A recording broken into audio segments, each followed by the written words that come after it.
Thank you. Thank you very much for the opportunity to speak this afternoon. I feel quite humble in the presence of so many esteemed clinicians and doctors, consultants and professors. And here's little Kate from Dudley in the West Midlands.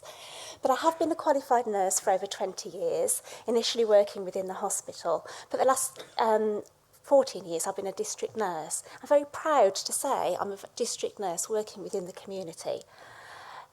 As a district nurse, wound care is our core element. It's what we do all day, most of the day.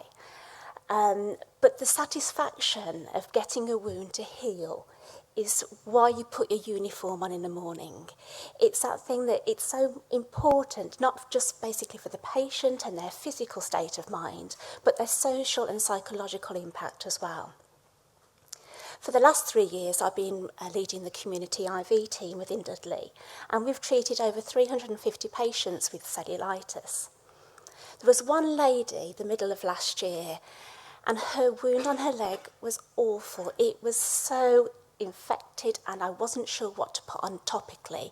When I then started thinking about all the other topical agents that we can use, and used a Manuka Honey dressing, and the clinical benefits have been fantastic, not just for that patient, but I've gone on to replicate it time over time. The OPAT service in Dudley started really properly about 3 years ago, as I said. Dudley is the second largest town within the UK with a population of about 313,000. Moving acute care into the community, as we all know, has been a government priority for over 3 decades, with the evolution of the Community Care Act in 1990. But as previous speakers have said, it's really been in the last decade, or for us in Dudley, for the last 5 to 8 years, where we've been able to shift the care from which was normally all hospital-based into the primary care setting. And we know that this has a real impact for the hospital. It increases bed days, increases capacity, reduces those healthcare-acquired infections. But more than that, we know that patients get better quicker in their own homes, with their own food and drink, hopefully not too much alcohol if they're on their IV antibiotics. They get more quality sleep, and families, especially those with young children, have life going on as normal. That reduce the cost of not having to visit the patient in hospital and associated car parking fees, which is a problem for us. And sometimes it's got economic and financial factors that patient, if they're well enough but do need an IV agent, can carry on going to work, which does help in patient compliance. We are a multidisciplinary team collaboration, not just with doctors and nurses, but also with our diabetic specialist podiatrists and other allied professionals, including a big chunk of pharmaceutical knowledge with our antimicrobial pharmacist. But OPAT, I think, also improves the profile and the skills of community nurses. I lead a team of 4. We do manage somehow, not quite sure how, to do 365 days a year of an 8 till 6 rota. I just always hope they never go off sick. But we all have community experience and very passionate about delivering care within the community. We've got our advanced clinical assessment skills, as well as skills in venipuncture and cannulation. The majority of our patients do come to clinic, although, because we are district nurses, those that are truly housebound get a visit at home. These are the conditions that we've been treating over the last 3 years. In 2012, we started small with cellulitis and then increased with clinical guidelines for UTIs, diabetic foot ulcers. More clinical guidelines were brought out in 2013 to include bronchiectasis. And last year we had the clinical guidelines ratified for the bronchitis, the pseudomonas infections in patients with bronchiectasis. I'm always glad to get my teeth in for that one. And the septic arthritis and osteomyelitis. Now, we use a lot of Teicoplanin. The main problem is that we've got quite a high local prevalence of C. diff. So we're finding that Teicoplanin has been a more efficient drug of choice. As a glycopeptide, it actually kills that bacterial cell wall, and we've already seen that 90% of all skin and soft tissue infections are Staph aureus or Streptococcus in nature. The teicoplanin that we do, we make sure that it is dose is appropriate to both the patient's weight and their renal function. And the loading doses are done within the right time frames.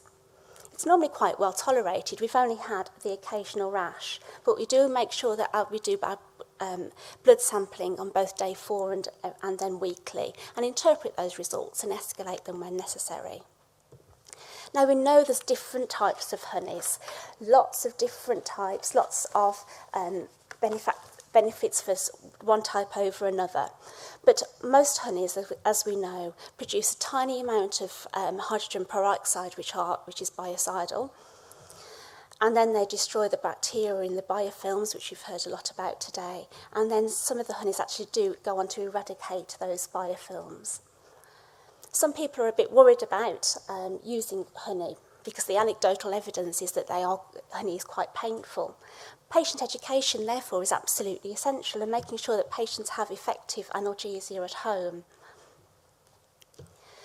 Last year, the National Institute of Clinical Excellence did write that honey is effective on infected wounds. But it's the preparation of honey that's important. The only contraindication is really in beet allergy. But the amount of honey depends and the type of preparation used depends on the level of exudate that's coming from that wound. We use either a honey-impregnated tulle if there's a light amount of exudate or an alginate. Of course, needing secondary dressings, retaining dresses and bandages where required. And the honey dressing, as Molan said, needs to extend beyond the wound margin because infection can lie in the surrounding tissues. I've got a few case studies for you. I'm not quite sure how the photography will come out, but I have done my best. This one is an 86-year-old man. He came to us directly from his GP, as we do primary care initiation now for skin and soft tissue infections. He'd had a week of failed oral antibiotics, and you can see a rather large wound. It was very, very, very hard to the touch, a lot of erythema around that. The patient was slightly systemically unwell, got a raised temperature, high CRP and white cell count.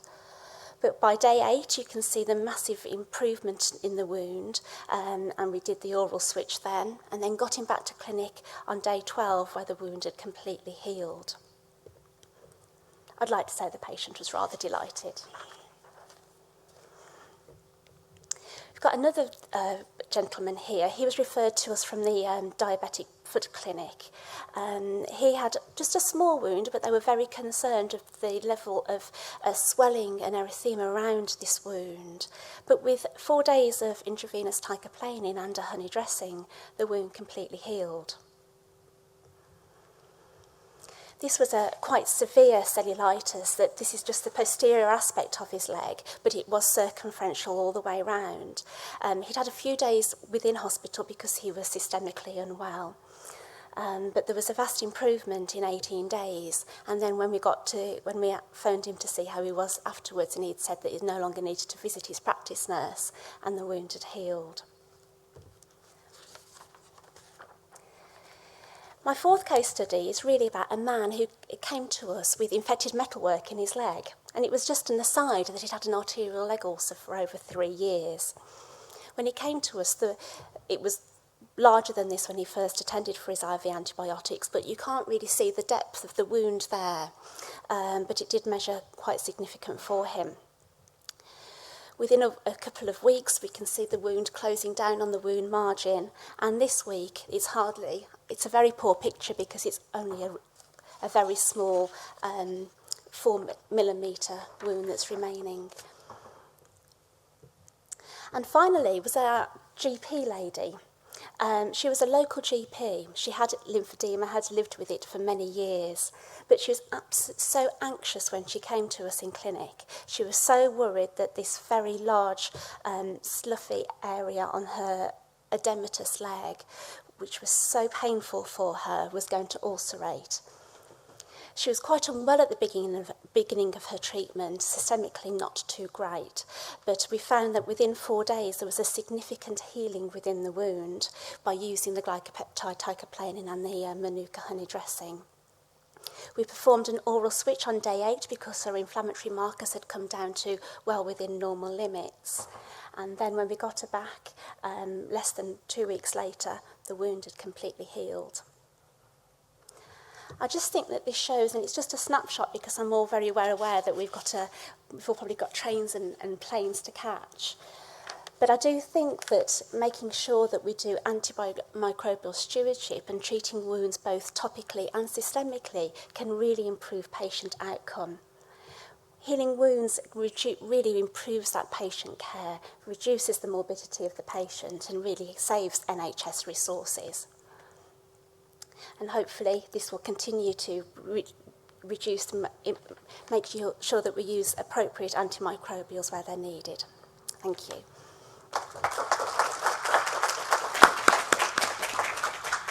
Okay, thank you very much for that very personal view of wound care in your practice. Are there any questions? Can I ask how you apply the honey? Do you put it on the dressing, or do you get dressings impregnated with honey? It's the dressings that are already impregnated with the honey, and it just depends on the wound that's in front of me to which brand I prescribe to put on the wound, and what the level of exudate is. Yes, great. You call the antimicrobial, what we call it, this English word you have. Antimicrobial? No, but stewardship. Steward, that one, yes. I have to learn that. But never mind, who is taking care of that? Who is the leader of that? Is you personally, or is it a doctor, or is it a microbiologist? Who is, you call it the antimicrobial one, actually.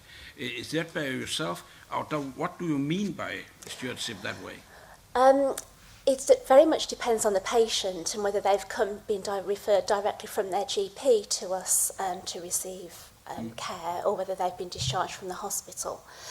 Some patients who have got different wounds do go back to see the consultant who has discharged them, and sometimes the oral switch is made in the hospital surroundings.